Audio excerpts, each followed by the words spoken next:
Hi, Neo Zhang here. Thanks for tuning in. Today we're going to talk about the trade war, or like the relationship between China and the United States.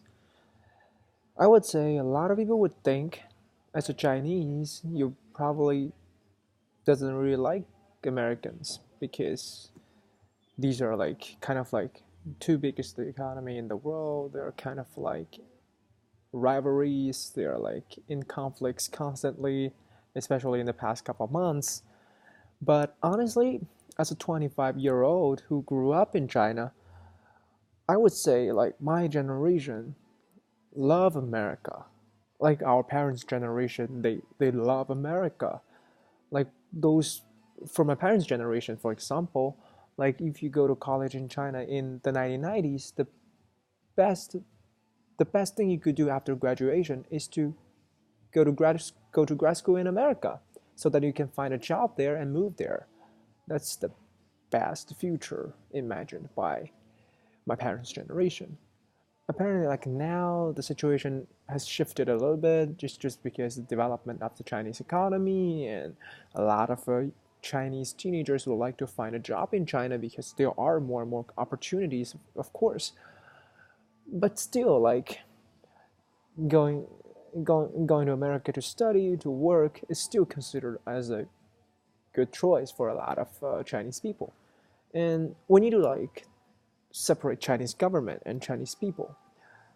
Like Chinese government apparently has a lot of issues with the American government, but that does not necessarily mean that Chinese people have problem with American government or American people. And we grew up like watching American movie, listening to American music, and the consumer culture and everything. We were like we totally experienced this like wave of Americanization like in the past like 50 years all across the world.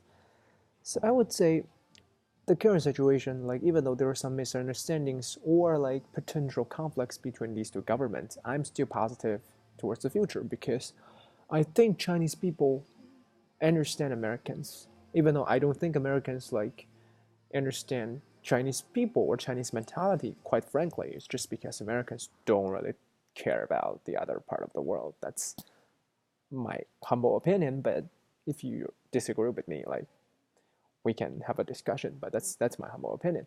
But I think in the long run, like in the future, in the coming like decades or so, Americans will have to learn how to deal with the Chinese people and the Chinese rising. Like that's that's going to become a necessity for American people and American government. I don't think it's smart to stop. It's smart to try to stop like the growth of Chinese economy and especially when these two countries' economies are like so deeply connected to each other. We want a peaceful world. We want a trade. We want a globalization. We don't want isolation and protectionism. That's bad for everyone. That's my humble opinion. This is Neil. Thanks for tuning in. I'll see you guys next time.